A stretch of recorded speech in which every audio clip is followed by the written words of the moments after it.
गुरुदेव खड़े होते हैं, उनके सिर पर हाथ रखते हैं और कहने लगे, बेटे आज इस दुष्ट को यहीं रख लेता हूँ, इसी कमरे में बंद कर देता हूँ। आज के पास तुम्हारे पास नहीं, किसी के पास नहीं जाएगा। पहली अखंड ज्योति जो तेरे सामने आए उसमें मैंने तेरा इलाज भी लिख दिया है। तो जो भी हमारे पास आ गया है सबको समर्थ बनाएंगे, सबको समर्थ बनाया। कोई तारीख नहीं, कोई आर्गूमेंट नहीं, कोई सुनवाई नहीं, और पहली बार बरी होके जा रहा है। इकलौता पुत्र अपने पिता के संस्कार करने के लिए वंचित रहना पड़ता, लेकिन गुरुदेव की कृपा से और उनका संस्कार हुआ। और ये हमारे कोई पूर्व जन्म के संस्कारों का ही पुण्य फल है, जिसके वजह से इतनी बड़ी चेतना से हमें जोड़े हैं। एक बार गुरुदेव का एक प्रसंग बताने जा रहा हूँ कि हमारी बुआ जी थी, उनको कोई जिन बहुत परेशान करता था। अभी यहीं राजस्थान में कोई मेहंदीपुर बालाजी का धाम है, वहाँ 17 साल से वो जा रही थी। एक कोई जिन इस टाइप का था, मोटा था, सफ़ेद कपड़े पहनता था, लंबी लंबी सफ़ेद दाढ़ी थी। वो उनको बहुत परेशान करता था, रात भर नहीं सोती थी और चिल्लाती रहती थी कि वो आ रहा है, मुझे मार रहा है, मेरा गला दबा रहा है। बहुत भयंकर परेशान थी। 17 साल तक मेहंदीपुर धाम जाना, और जैसे ही वहाँ जाएं तो वो एकदम ठीक हो जाएं, घर आते ही वो की वो स्थिति हो जाए। लेकिन जब उनको ये कहा गया कि आप एक बार शांति कुंज जाइए, वहाँ गायत्री परिवार के सिद्ध साधक हैं पूज्य गुरुदेव, उनके पास जाएंगे तो आपका ये संकट सदा के लिए मिट जाएगा। तो जब मैं उनको शांति कुंज लेके आता हूँ और ताऊ जी के साथ वहाँ गुरुदेव से मिलाते हैं, तो गुरुदेव अपने कमरे में बैठे रहते हैं, और जैसे ही उनके पास जाते हैं तो गुरुदेव कहते हैं, बोलो बेटा क्या बात है अग्रवाल। तो ताऊ जी कहते हैं कि ये मेरी बहन है और इसके ऊपर बहुत बड़ा संकट है, कोई जिन बहुत परेशान कर रहा है। साला ये मेहंदीपुर बालाजी का जो धाम है वहाँ 17 साल से जा रही हैं, वहाँ जाते ही ठीक हो जाते हैं, घर आते ही वो की वो परेशानी हो जाती है, सो नहीं पाती हैं, रात भर चिल्लाती हैं, रात भर घूमती रहती हैं, बहुत परेशान रहती हैं।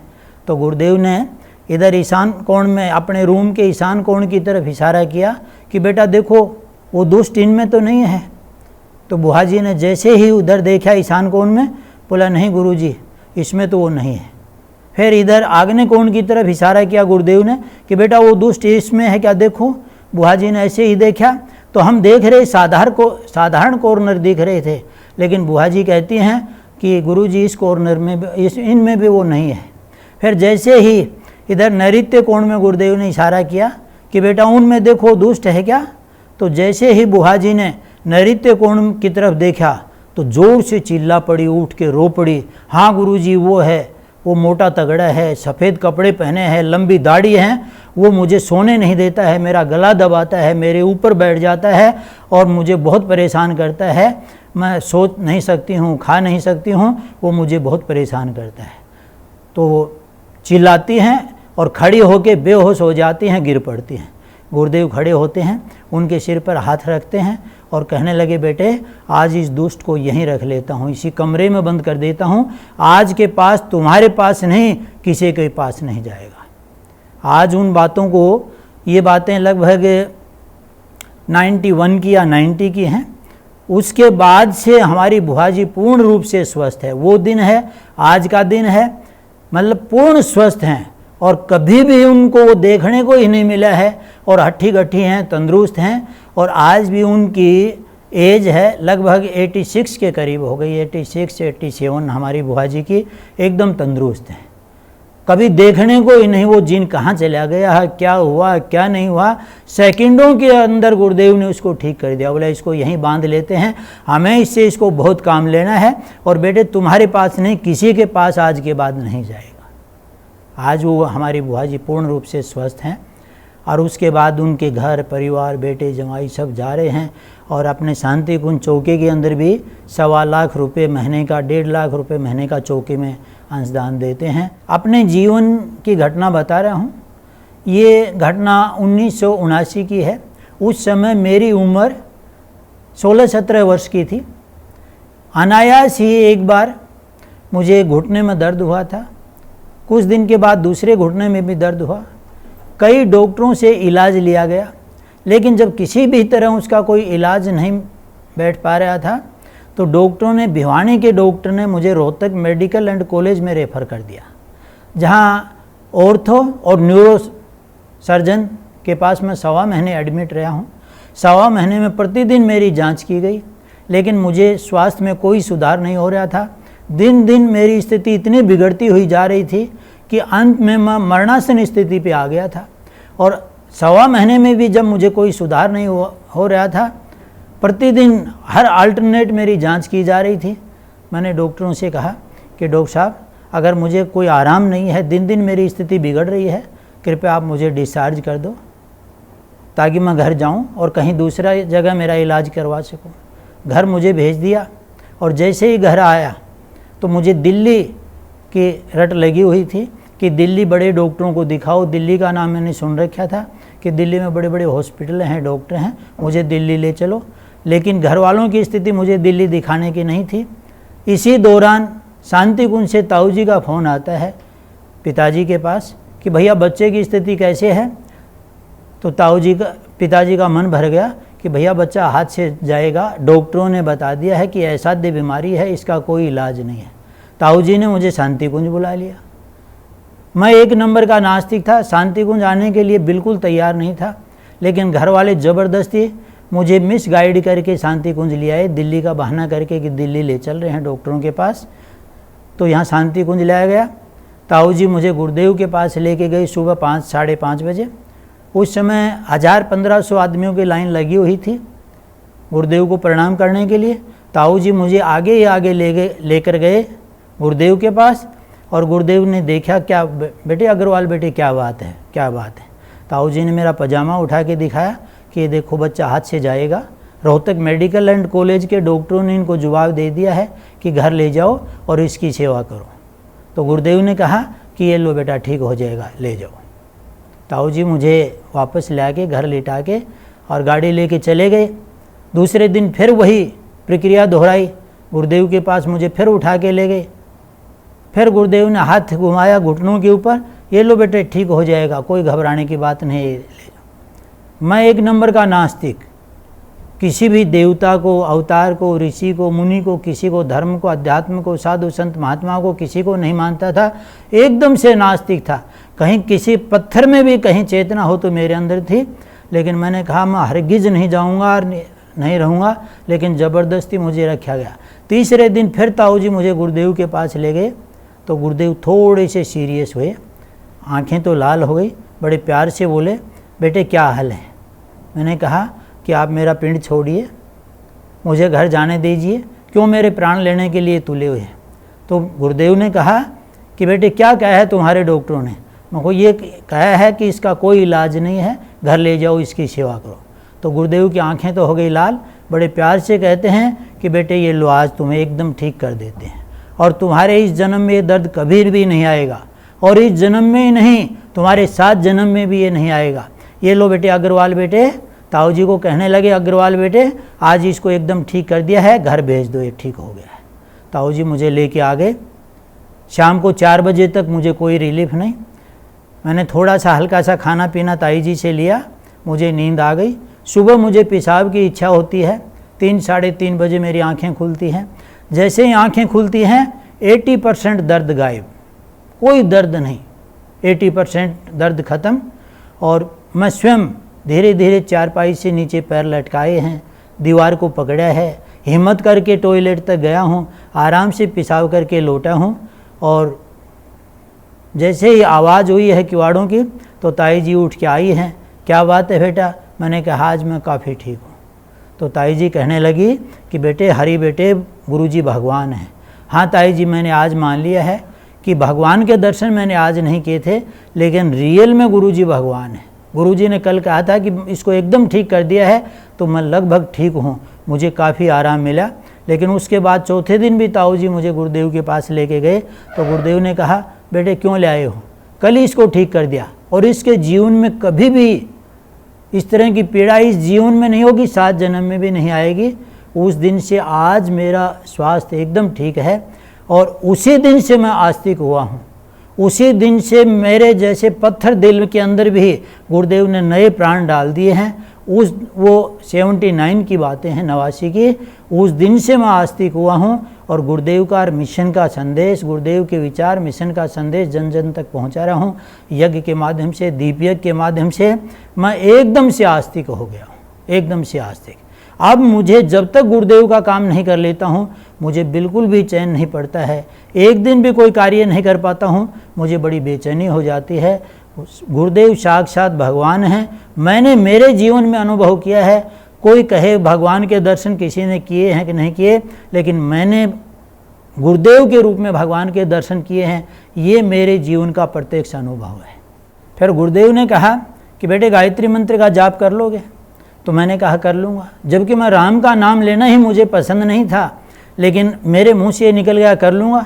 लेकिन फिर कहने लगा, ताऊ जी को मैंने कहा कि गायत्री मंत्र तो मुझे आता नहीं है। तो ताऊ जी ने आगे ताई जी को कहा कि इसको गायत्री मंत्र सिखाना है। गुरुदेव ने कहा है कि गायत्री मंत्र का जाप करो। तो ताई जी ने मुझे गायत्री मंत्र सिखाया है और उस दिन से अनवरत मैं गायत्री मंत्र का जाप करता हूँ। और गुरुदेव ने कहा कि बेटे घर में जाए, पहली अखंड ज्योति जो तेरे सामने आए उसमें मैंने तेरा इलाज भी लिख दिया है। तू कहता है ना कि वहाँ ढोंगी बैठे हैं, पाखंडी बैठे हैं, आडम्बरी बैठे हैं, हत्यारे बैठे हैं, यमराज बैठे हैं, प्राण लेने वाले बैठे हैं, तो इतनी गालियाँ तुमने मुझे निकाली हैं, वो सारी मैंने कमरे में बंद कर दी हैं। लेकिन इलाज लेना चाहता है तो पहली अखंड ज्योति तुम्हारे सामने आए उसमें देख लेना घर में प्रवेश करते ही। तो जैसे ही मैं घर में प्रवेश किया, अखंड ज्योति सामने आई। 23 नंबर पृष्ठ पे 15-20 दवाइयों के बीमारियों की औषधियाँ लिखी हुई थी। उसमें हड़जूड़ आती है एक आयुर्वेदिक औषधि, वो मेरे घुटनों के दर्द की लिखी हुई थी। 7 दिन मैंने उसका सेवन किया। वो दिन है, आज का दिन है, मैं जानता ही नहीं हूँ बीमारी होती क्या है, कोई सुपन था या कोई घटना थी, मुझे आज भी विश्वास नहीं हो पा रहा है उसका। 1986 में मेरी शादी हुई। जब 6 महीने हो गए थे, अप्रैल में मेरी शादी हुई थी। 6 महीने के बाद मैं शांति कुंज मेरी पत्नी को लेके गया हूँ गुरुदेव के पास आशीर्वाद दिलाने के लिए। तो उस समय गुरुदेव और माताजी साथ साथ बैठते थे और ब्राह्मी कल्प कटोरियों में देते थे। तो मैंने गुरुदेव को प्रणाम किया, माताजी ने मुझे कल्प दिया कटोरी में, पीछे पीछे मेरी पत्नी थी, उनने प्रणाम किया। और जैसे ही गुरुदेव को प्रणाम करते हैं तो मुझे पूछते हैं कि बेटे ये कौन है?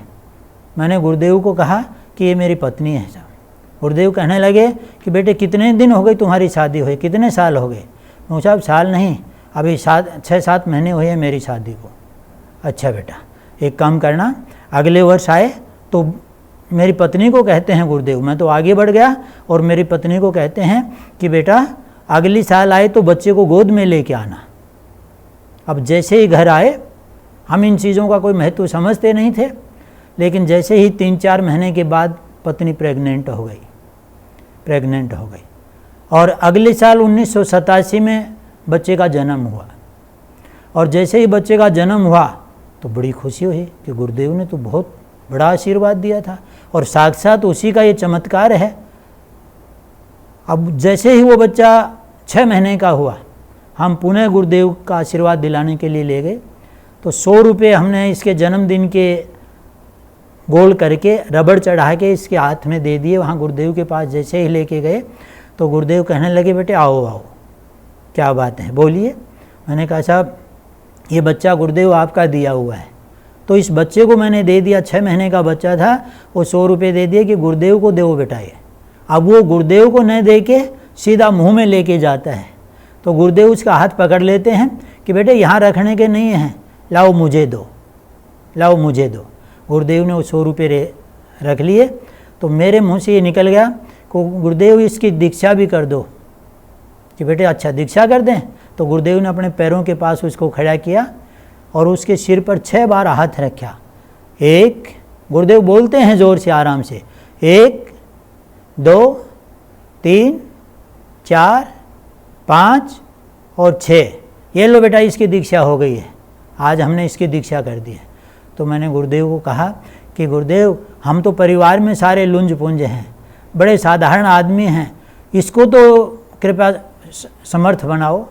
बोला बेटे हमारे पास जो भी आ गया है सबको समर्थ बनाएंगे और इसको तो बहुत अट्ठा गट्ठा बनाएंगे, लंबा चौड़ा बनाएंगे, बहुत तगड़ा बनाएंगे और बहुत विराट शरीर वाला बनाएंगे।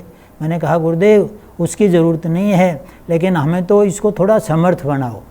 बोला बेटे जो भी हमारे पास आ गया है सबको समर्थ बनाएंगे, सबको समर्थ बनाएंगे। आज वही बच्चा है MSc IT करके और जयपुर में जॉब कर रहा है और 1 लाख रुपए सैलरी ले रहा है। गुरुदेव ने हमारा जीवन निहाल कर दिया। केवल उनके आशीर्वाद मात्र से ही हमारे जीवन का कायाकल्प होता हुआ चला गया। आज 2 बच्चे हैं, दूसरा बच्चा इंजीनियर है। ये पहला जो गुरुदेव ने आशीर्वाद दिया था वो सॉफ्टवेयर इंजीनियर है, और दूसरा बच्चा CA है, चार्टर्ड अकाउंटेंट है। ये सब गुरुदेव की कृपा से ही हुआ है। और गुरुदेव जैसे ही आशीर्वाद देते थे उसमें कहीं भी कोई किंचित मात्र भी निष्फल जाने का तो कहीं प्रश्न ही नहीं उठता था। उनका आशीर्वाद दिया हुआ निश्चित रूप से फलीभूत होता था। ऐसे मेरे जीवन की अनेकों घटनाएं हैं।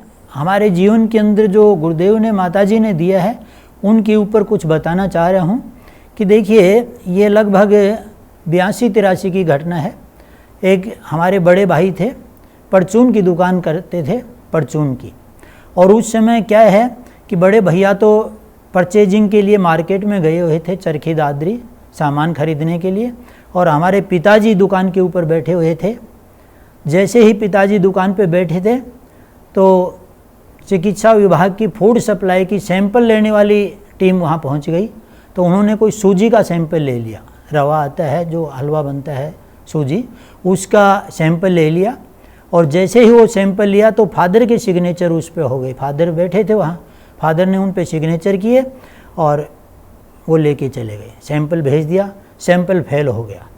जैसे ही सैंपल फेल हो गया तो CGM के यहाँ केस चालू हो गया। CGM के यहाँ केस चालू हुआ, 2 साल तक वो केस चला CGM के यहाँ। तो उन्होंने 2000 रुपये जुर्माना और 6 महीने की सज़ा बोल दी कि 2000 रुपये जुर्माना, 6 महीने की सज़ा। तो हमने क्या किया, सीनियर एडवोकेटों को पकड़ के, सीनियर एडवोकेट को पकड़कर और सेशन कोर्ट के यहाँ अप्लाई कर दिया केस को। तो सेशन कोर्ट के यहाँ अप्लाई किया तो वहाँ जब सीनियर एडवोकेट से मिले तो उन्होंने कहा कि साहब इसमें बचने का कोई भी चांस नहीं है। CGM ने इस केस को बड़ी बुरी तरह से बांध रखा है, बहुत बुरी तरह से बांध रखा है, तो इसमें बचने का तो कोई उपाय है नहीं। आप कहें तो हम केस को लड़ तो लेंगे। अच्छा, दूसरी बात ये है, अब जो ये जज आया है, अभी ये कम से कम साल भर से ही आया है, ये नया जज है और पीछे से इसकी हिस्ट्री ये मिल रही है कि इसके हाथ से कोई भी केस बरी नहीं हुआ है। बहुत सख्त जज है ये, सेशन जज है, बहुत सख्त है। लेकिन उन्होंने कहा, फादर ने कहा ठीक है आप केस लड़िए, अब जो भी स्थिति है आप तो केस चालू करिए। सीनियर एडवोकेट ने किया। इधर पिताजी विधायक है, सांसद है, मंत्रियों की सिफारिश लगवा के उस केस को किसी भी तरह सेशन से, जज से रफा दफा करने की कोशिश में थी। लेकिन ताऊ जी हमारे शांतिकुंज हरिद्वार में रहते थे, उनने कहा भैया आप वहाँ क्यों चक्कर में पड़ रहे हो, इसका समाधान गुरुदेव के पास है, आप यहाँ आ जाओ, यहाँ आ जाओ। गुरुजी के पास पिताजी आए, अपनी व्यथा उनने रखी और कहने लगे साहब, तो गुरुदेव सीधे ही क्या कहते हैं कि देखिए ऐसा कुछ नहीं है। गुरुदेव कहते हैं कि तुम ये मंत्रियों के और सांसद और विधायकों के चक्कर को छोड़िए, आप केवल अपने वकील से ही संपर्क रखिए, वकील के अलावा किसी से संपर्क नहीं रखना है। और ठीक है, जैसे ही तारीख आए उससे 10-20 दिन पहले हमें बता देना, जो भी आपकी तारीख है, आप एक पत्र छोड़ देना, रजिस्टर्ड पत्र, और हम उसका समाधान करेंगे और न सज़ा होने देंगे और न जुर्माना होने देंगे। और तुम्हारा इलाज, तुम्हारा केस तो वहीं रफा दफा कर देते CGM के यहाँ, लेकिन उसका व्यक्तित्व ज़्यादा बढ़िया नहीं था, इसलिए हमें वहाँ जाना उचित नहीं समझा और इस कलम से फैसला लिखूँगा। गुरुदेव ने पेन उठाया कि बेटे मैं लिखूँगा, इस कलम से फैसला लिखूँगा और उस जज के मस्तिष्क में जाके बैठ जाऊँगा और जैसे भी मुझे करना है, न सज़ा होने दूंगा न जुर्माना होने दूंगा, और इसी पहली तारीख के ऊपर ही केस को फाइनल कर दूंगा। पहली तारीख पे, दूसरी तारीख ही नहीं पड़ेगी, पहली पे ही निपटा दूंगा। आप तो बस एक पत्र छोड़ देना या यहाँ आके मिल लेना। तो कुछ दिन के बाद में फिर मुझे स्वयं जाना पड़ा फादर कहने लगे बेटे गुरुदेव के पास तुम जाओ, अभी 28 तारीख है, अभी 15 दिन का टाइम बाकी है, तो मैं गुरुदेव के पास आता हूँ, तो पहले माताजी से मिलते हैं। तो माताजी से जैसे ही मिले तो उन्होंने कहा कि बेटे माताजी के पास जैसे ही हम गए, बेटे तुम्हारी पीड़ा तो बहुत बड़ी है, तुम्हारे पिताजी की पीड़ा तो बहुत बड़ी है, वो हमारे बस की बात नहीं है। आप एक काम करो, ऊपर chief justice of the supreme court बैठे हैं, गुरुदेव की ओर इशारा किया कि chief justice of supreme court बैठे हैं, बेटा वहाँ जाओ, तुम्हारा फटाफट काम हो जाएगा, जाओ जल्दी जाओ।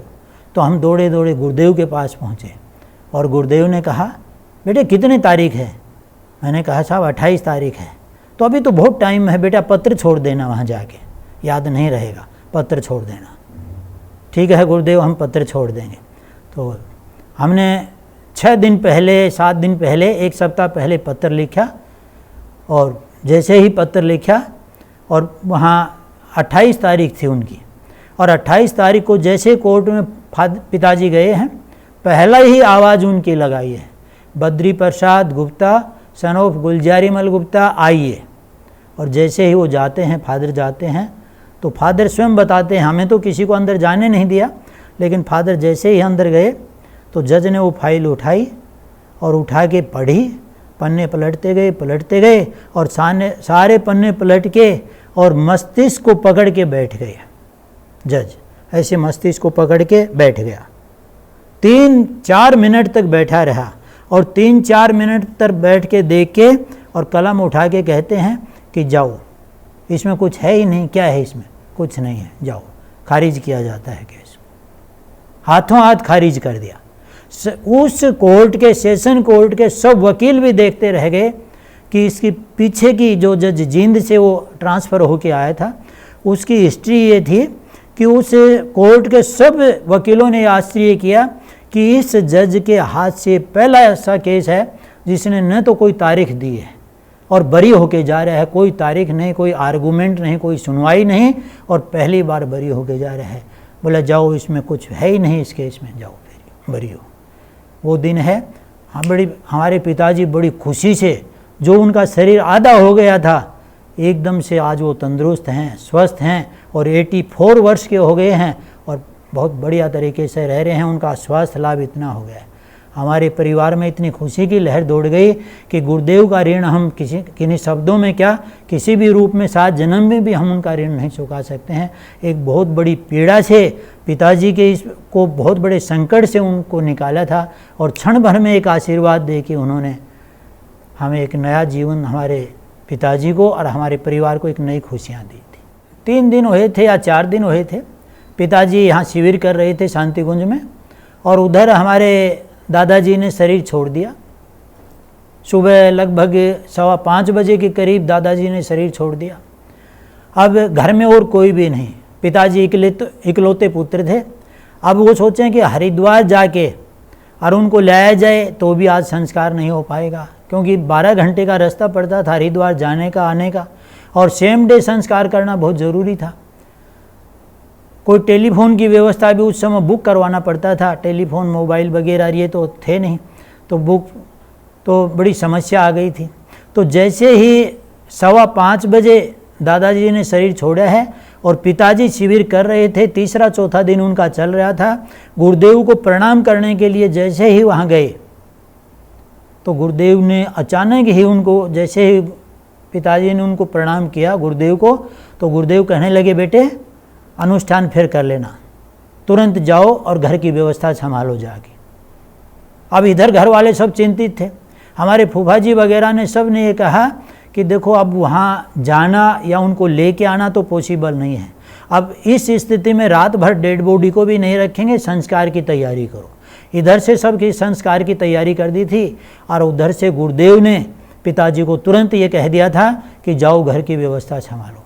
आके ताऊ जी को बताया, भैया गुरुदेव ने ये कहा है, तो मैं तो अनुष्ठान करने के लिए आया हूँ, अब क्या बात है क्या नहीं है मेरे तो समझ में नहीं आ रही है। तो ताऊ जी ने कहा कि भैया अगर गुरुदेव ने कहा है तो निश्चित रूप से कोई न कोई अप्रिय घटना घटी है या कोई न कोई ऐसी बात है जिसकी वजह से गुरुदेव ने कहा है कि बेटे तुरंत जाओ और घर की व्यवस्था संभालो, तो तुरंत तुम्हें यहाँ से निकल देना चाहिए।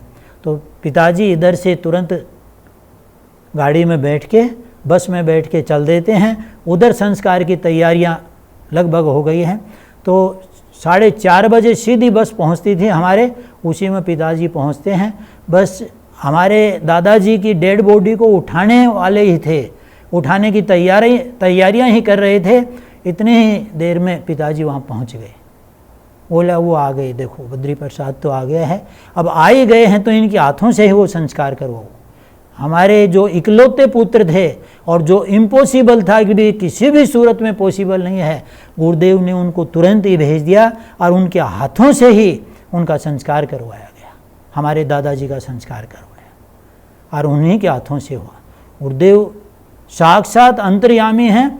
जैसे ही उनने यहाँ शरीर छोड़ा है और कोई भी न कोई सूचना है, न कोई दूर संचार की व्यवस्था है, न कोई और है, गुरुदेव ने स्वयं उनको वहाँ भेज दिया है। तुरंत ही उनको पता चल गया गुरुदेव को और उनके हाथों से ही संस्कार करवाया गुरुदेव ने। कितना बड़ा सौभाग्य था कि वरना इकलौता पुत्र अपने पिता के संस्कार करने के लिए वंचित रहना पड़ता, लेकिन गुरुदेव की कृपा से और उनका संस्कार हुआ था।